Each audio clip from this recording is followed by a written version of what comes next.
हाय दोस्तों। आप सब कैसे हैं? आशा और उम्मीद करते हैं कि आप बहुत ही अच्छे होंगे, मस्त होंगे, तंदुरुस्त होंगे और अपने पढ़ाई को बहुत ही दिल लगा करके कर रहे होंगे, क्योंकि पढ़ाई वही लोग करते हैं जो आगे के लिए सपने सोच कर रखे होते हैं। और जो लड़के आगे के सपने के बारे में सोचते नहीं कि हमें क्या करना है, तो उसको पढ़ाई से क्या उतना मतलब होता है। सो वो नहीं करते हैं, और लेकिन फिर भी अगर एक अच्छे संगत के साथ पड़ जाते हैं तो वो भी अपने पढ़ाई को करना प्रारंभ कर देते हैं, कंटिन्यू कर देते हैं। अभी तक हमने अपने यूट्यूब चैनल पर जीव विज्ञान के लगभग 3 पार्ट को दे चुके हैं, जिसमें से कि टोटल 120 क्वेश्चन हो चुके हैं। और आज हमने सोचा कि क्यों ना हम लोग न्यू टॉपिक की ओर चलें और न्यू सब्जेक्ट की ओर चलें। तो आज हमारा जो न्यू सब्जेक्ट है वो है आपका भौतिक विज्ञान। क्या है? भौतिक विज्ञान। और भौतिक विज्ञान में हमने क्या रखा है? 20 का दम। क्या रखा है? 20 का दम। मतलब कि हम एक वीडियो में ओनली वन मात्र 20 क्वेश्चंस को ही कराएंगे। और इसमें टॉपिक से है, ठीक है ना, इसमें कोई क्वेश्चन नहीं है, इसमें एक एक फैक्ट चीज़ें दिया गया है, ठीक है। और आप हमें जानते ही होंगे कि मेरा नाम जो है कि पीकेपी सर है। इसके बारे में सब अच्छे देखे जानते हैं, पीकेपी सर। हम लोग समय को ज़्यादा व्यतीत ना करते हुए हम लोग अपने मतलब कि जो हम लोग का जो आज का लक्ष्य है उसकी ओर चलते हैं, क्योंकि हम लोग जब लक्ष्य की ओर अग्रसित होंगे तब जा कर के हम लोग अपने लक्ष्य को पूरा कर सकते हैं। हम लोग टाइम को ज़्यादा व्यतीत ना करें और नेक्स्ट आगे की ओर चलें। और हमारा जो है पहला क्या दिया है?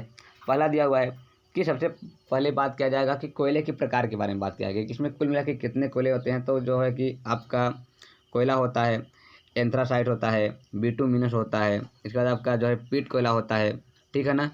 तो इसके बाद क्या है कि ये सब जो है कि आपके कोयला हैं, ठीक है ना। तो आज हम लोग बात करेंगे सबसे पहले क्या है कि जो एंथ्रासाइट कोयला होता है, एंथ्रासाइट कोयले में सर्वाधिक कार्बन की मात्रा होती है। मतलब बात किया जाएगा कि सबसे अधिक कार्बन की मात्रा किस कोयले में पाया जाता है, किस प्रकार की कोयले में पाया जाता है। तो आप क्या कहेंगे कि एंथ्रासाइट कोयले में सबसे अधिक क्या होती है कि कार्बन की मात्रा पाई जाती है।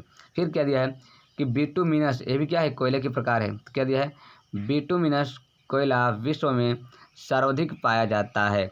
मतलब बात किया जाएगा कि जो बिटुमिनस कोयला है, जो कोयला का एक प्रकार है बिटुमिनस, तो बिटुमिनस जो कोयला है ये क्या है कि ये विश्व में सबसे अधिक पाया जाता है, ठीक है ना। अगर बात किया जाएगा कि सबसे अधिक कार्बन किस कोयला में पाया जाता है, तो हम कहेंगे एंथ्रासाइट्स में। और विश्व में सबसे अधिक कोयला कौन सा पाया जाता है, तो क्या कहेंगे? बिटुमिनस कोयला पाया जाता है। फिर दिया है जो पीट लोहा होता है, सॉरी, जो पीट कोयला होता है ना, पीट कोयला क्या होता है? पीट कोयला सबसे निम्न कोटि का कोयला है। मतलब पीट कोयला जो होता है वो सबसे, उसमें क्या होता है कि कार्बन की मात्रा सबसे कम पाई जाती है। किसमें? पीट कोयला में। चलिए आगे चलते हैं। आगे दिया है मोनोजाइट। मोनोजाइट थोरियम का अयस्क है। मोनोजाइट जो है वो किसका अयस्क है? वो थोरियम का अयस्क है। किसका अयस्क है? थोरियम। इसका जो है कि परमाणु संकेत होता है TH। क्या होता है? TH, थोरियम, ठीक है ना। इसके बाद और ये भी आपको बताया जाए कि लगभग थोरियम जो है, थोरियम आपका F ब्लॉक का तत्व होता है। किस ब्लॉक का तत्व होता है? लगभग आपका थोरियम F ब्लॉक का तत्व होता है। फिर दिया है भारत में थोरियम सबसे अधिक मात्रा में पाया जाता है। बात किया जाएगा कि जो थोरियम है वो सबसे अधिक कहाँ पाया जाता है, तो थोरियम सबसे अधिक कहाँ पाया जाता है? भारत में पाया जाता है। कहाँ पाया जाता है? भारत में पाया जाता है। फिर दिया है कि थोरियम पर आधारित फास्ट ब्रीडर रिएक्टर कलमपक्का में स्थापित किया गया है। जो थोरियम पर आधारित जो आपका मतलब कि फास्ट ब्रीडर रिएक्टर है वो कहाँ पर स्थापित किया गया है? कलपक्कम में। कहाँ पर स्थापित किया गया है? कलपक्कम में स्थापित किया गया है। आशा और उम्मीद करते हैं कि आपको ये चीज़ें बहुत अच्छे से समझ में आया होगा। हम लोग नेक्स्ट की ओर चलते हैं और आगे समझते हुए चलते हैं। और आप क्या करेंगे कि एक नोटबुक तैयार करके रखे रहेंगे और उसमें आप क्या करेंगे, इसको लिखते जाएंगे, इसको राइट करते जाएंगे, ताकि समय आने पर आप इस चीज़ों को बहुत ही ध्यानपूर्वक पढ़ सकते हैं और आप इसे क्या कर सकते हैं? याद कर सकते हैं। फिर आपको ये बात भी याद आएगी कि पीकेपी सर जी ने इसके बारे में बहुत ही बखूबी हम लोग को समझाया था। चलिए नेक्स्ट क्या है? पहला क्या दिया है? नेक्स्ट में दिया है कि पारा। क्या दिया है? पारा पारदित समृद्ध में अनिवार्य रूप से सम्मिलित होता है। पारा क्या होता है? कहता है ना कि पारद। पारद मतलब कि ऐसे मिश्र धातु, ऐसे मिश्र धातु जिसमें कि एक धातु आपका पारा भी होना चाहिए, इसी को हम क्या कहते हैं? पारदित या फिर पारा मिश्र धातु कहते हैं। तो वही बात बोल रहा है कि पारा पारदित मिश्र धातु में अनिवार्य रूप से क्या होता है, सम्मिलित होता है। मतलब पारद में यदि पारा नहीं होगा तो उसे हम पारद कभी कहेंगे ही नहीं, क्योंकि पारद में पारा का होना क्या होता है, अति आवश्यक होता है। और पारा का आपको बता दें कि पारा का जो संकेत होता है वो क्या होता है, वो होता है Hg। क्या होता है, वो होता है Hg होता है। क्या होता है, Hg होता है, ठीक है ना। और आपको बता दिया जाए, पारा ही एक ऐसा तत्व होता है जो कि क्या होता है कि कमरे के तापमान पर भी, सामान्य तापमान पर भी क्या होता है कि ये द्रव अवस्था में बदल जाता है। अब बात किया जाए कि पारा कितने लोगों ने देखा है, तो पारा लगभग सभी लोगों ने देखा होगा, क्योंकि आप लोग देखते होंगे जो थर्मामीटर होता है, पहले के जो थर्मामीटर थे, ये डिजिटल वाला नहीं, जिसमें आप देखते होंगे कि एक चमकती हुई पदार्थ होती है, तो वो चमकती हुई पदार्थ जो होती है वही तो पारा होता है, ठीक है ना। वही तो क्या होता है, पारा होता है। अगला दिया है कार्नेलाइट मैग्नीशियम का खनिज है। बात किया जाएगा कि मैग्नीशियम का खनिज कौन सा है, तो कौन सा होता है, कार्नेलाइट। मैग्नीशियम का खनिज कौन सा होता है, तो कार्नेलाइट मैग्नीशियम का क्या होता है, खनिज होता है। अगला दिया है गन मेटल। गन मेटल में क्या, तांबा, टीन और जिंक का मिश्र धातु होता है। मतलब गन मेटल में क्या होता है, तांबा होता है, टीन होता है, जिंक होता है। तो तांबा का आपको पता होगा कि इसका जो परमाणु क्रमांक होता है वो 29 होता है। कितना होता है, 29 होता है। और तांबे का अगर बात किया जाएगा कि जो तांबे का मतलब कि संकेत होता है वो क्या होता है, तांबे का जो संकेत होता है वो क्या होता है, तो आपको हम बता दें कि तांबे का संकेत क्या होता है। थोड़ा सा अपने कलम को थोड़ा छोटा कर दें। तांबे का संकेत होता है Cu। क्या होता है, तांबे का संकेत Cu होता है, जो कि 29 नंबर पर है। आपका टीन का क्या होता है, आपका टीन मतलब क्या हो जाएगा, आपका हो जाएगा टीन कहाँ होगा, ये आपका हो जाएगा जो टीन हो गया, टीन मतलब आप जानते हैं। इसके बाद क्या हो जाएगा कि जिंक। जिंक का कितना होता है, Zn होता है। जिंक कितना होता है, Zn होता है, जिसका कितना होता है, 30 होता है, ठीक है ना। Zn 30। और टीन का Sn होता है, क्या टीन का क्या होता है, लगभग Sn होता है। क्लियर, मुझे थोड़ा नहीं था लेकिन अब क्लियर हो गया, ठीक है ना। तो गन मेटल में कौन कौन सा तांबा मिला होता है, तो गन मेटल में तांबा जो होता है कि और टीन होता है और जिंक का मिश्र धातु होता है, ठीक है ना। अगला क्या दिया है कि हेमेटाइट लोहे का अयस्क है। आपको बता दिया जाए कि जो हेमेटाइट है, क्या जो आपका हेमेटाइट है वो किसका अयस्क है, वो लोहे का अयस्क है, ठीक है ना। किसका, तो लोहे का अयस्क है। हम लोग नेक्स्ट आगे की ओर चलते हैं और देखिए क्या देता है। आगे को दिया हुआ है कि चूना और कोयले का प्रयोग लौह अयस्क को प्रज्वलित करने में होता है। मतलब चूना और कोयले का जो प्रयोग हम लोग करते हैं वो किसके लिए करते हैं, हम लोग करते हैं लोहे के अयस्क को गलाने के लिए। किसको, लोहे के अयस्क को गलाने के लिए हम लोग चूना और किसका प्रयोग करते हैं, कोयले का प्रयोग करते हैं। नेक्स्ट दिया है चींटियाँ काटती है तो वे फार्मिक अम्ल अंतःक्षेपित करती है। मतलब कहने का तात्पर्य यह है कि जब चींटी किसी को काटती है तो उस वक्त वो क्या करती है कि अपने मतलब कि डंकों के माध्यम से क्या करता है कि जिसे काटती है उसमें फार्मिक अम्ल को क्या करती है, स्राव करती है, फार्मिक अम्ल को क्या करती है, इंजेक्ट करती है, ठीक है ना।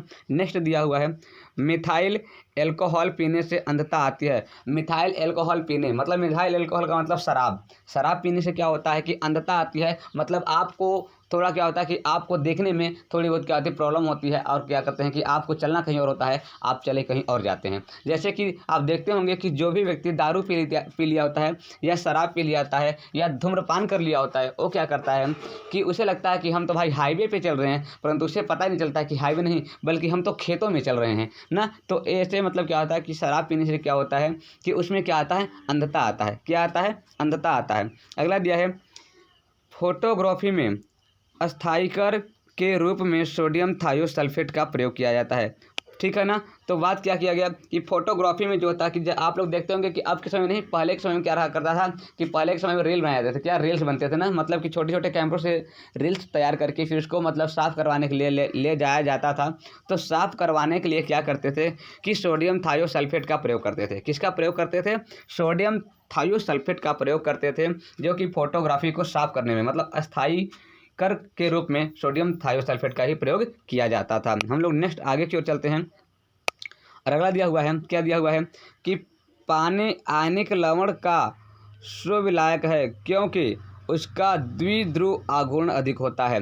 पानी आयनिक लवण का क्या होता है, सुविलायक होता है। क्यों होता है, क्योंकि उसका जो है कि द्विध्रुव क्या होता है, आघूर्ण आयनिक अधिक होता है। जैसे कि आपको बता दिया जाए NaCl, Na+Cl-, मतलब कि एक प्लस की ओर जा रहा है और एक माइनस की ओर जा रहा है, इसलिए कह रहा है कि पानी जो है आयनिक लवण का सुविलायक है क्योंकि उसका द्विध्रुव क्या होता है, आघूर्ण अधिक होता है। अगला दिया है कि सिरका एसिटिक अम्ल का जलीय विलयन है। सिरका क्या है? एसिटिक अम्ल का जलीय विलयन है। सिरका मतलब आप लोग जानते हैं, सिरका एसिटिक अम्ल मतलब कि जो गन्ने से जो मतलब दवा बनाया जाता है उसको हम क्या कहते हैं? सिरका कहते हैं। और सिरका जो होता है एसिटिक अम्ल का क्या होता है? जलीय विलयन होता है। अगला दिया है सोडियम क्लोराइड लवणों का सागरीय जल की लवणता में अधिकतम योगदान होता है। मतलब बात किया जाएगा कि सबसे अधिक सोडियम क्लोराइड कहाँ पर पाया जाता है, तो बात किया जाएगा कि सबसे अधिक सोडियम जो पाया जाता है वो पाया जाता है किसमें? समुद्री सागरों के जलों में सबसे अधिक क्या होता है? लवणता में अधिकतम योगदान देने का काम कौन करता है? तो सोडियम क्लोराइड NaCl करता है। कौन करता है? NaCl, जिसे हम नमक भी कहते हैं। क्या कहते हैं हम लोग? जिसे हम नमक भी कहते हैं। हम लोग नेक्स्ट आगे की ओर चलते हैं और दिया हुआ है, क्या दिया हुआ है? दिया हुआ है कि लैक्टिक अम्ल दूध में पाया जाता है। लैक्टिक अम्ल कहाँ पर पाया जाता है? दूध में पाया जाता है। क्योंकि आपको बता दिया जाए, आपको पता होगा कि ऐसा कौन सा अम्ल है, ऐसा कौन सा पदार्थ है जो कि अगर आपके मांसपेशियों में जम जाए तो आपका मांसपेशियाँ क्या होता है? दर्द करने लगता है। तो क्या होता है? वो लैक्टिक अम्ल ही होता है जो कि मांसपेशियों में जमने के बाद क्या होता है कि मांसपेशियाँ क्या होता है? दर्द करने लगता है। तो ये कहाँ पर पाया जाता है? तो ये कहाँ पाया जाता है? ये दूधों में पाया जाता है। कहाँ पर पाया जाता है? ये दूधों में पाया जाता है। अगला दिया है साइट्रिक अम्ल नींबू में पाया जाता है। साइट्रिक अम्ल कहाँ पाया जाता है? तो साइट्रिक अम्ल नींबू में पाया जाता है। आपको बता दिया जाए कि नींबू जो इतनी खट्टी लगती है वो किसके वजह से लगता है? क्योंकि साइट्रिक अम्ल होता है। इसमें क्या होता है? साइट्रिक अम्ल होता है। तो साइट्रिक अम्ल कहाँ पर पाया जाता है? नींबू में पाया जाता है। और अगर बात किया जाएगा तो आपके संतरे में पाया जाता है। किस में पाया जाता है? आपके संतरे में भी आपको साइट्रिक अम्ल पाया जाता है। अगला दिया है ब्यूटायरिक अम्ल कहाँ? ब्यूटायरिक अम्ल खराब मक्खन में पाया जाता है। ब्यूटायरिक अम्ल कहाँ पर पाया जाता है? खराब मक्खन में पाया जाता है। मतलब कि कहते हैं ना कि अगर आपको सुंदर होना है तो मक्खन लगाइए, अगर आपको सुंदर होना है तो क्या लगाएं? मक्खन लगाइए। क्योंकि ब्यूटायरिक अम्ल कहाँ पर पाया जाता है? तो वो कहाँ पाया जाता है? वो खराब मक्खन में पाया जाता है। ठीक है ना। अगला दिया हुआ है जल में अमोनिया आसानी से घुल जाती है। जल में अमोनिया जो है कि क्या होता है? बहुत ही आसानी तरीके से क्या होती है? घुल जाती है। जल में अमोनिया क्या होती है कि बहुत ही आसानी तरीके से घुल जाती है। अगला दिया है भारी जल एक प्रकार का मंदक है। भारी जल क्या है? एक प्रकार का क्या है? मंदक है। भारी जल क्या है? एक प्रकार का क्या है? वो मंदक है। ठीक है। नेक्स्ट हम लोग आगे फिर चलते हैं। अगला दिया हुआ है कठोर जल साबुन से कपड़े धोने और बॉयलर्स में प्रयोग के लिए उपयुक्त नहीं होता है। मतलब कहा जाएगा D2O जो जल होता है, जो कठोर जल होता है, वो साबुन से कपड़े धोने और उसके बाद क्या बोला है कि बॉयलर्स में प्रयोग के लिए उपयुक्त नहीं होते हैं। ठीक है ना। अगला दिया है कि फोटोग्राफी रंगीन फोटो फिल्म को साफ करने में ऑक्जेलेट अम्ल प्रयोग किया जाता है। क्या किया जाता है? ऑक्जेलेट अम्ल प्रयोग किया जाता है। ठीक है। चलिए हम लोग नेक्स्ट अब आज जो है आपका इतना ही, और हम लोग अगले वीडियो में जो है कि अगले पार्ट में बताएंगे। तब तक के लिए जय हिंद, जय भारत।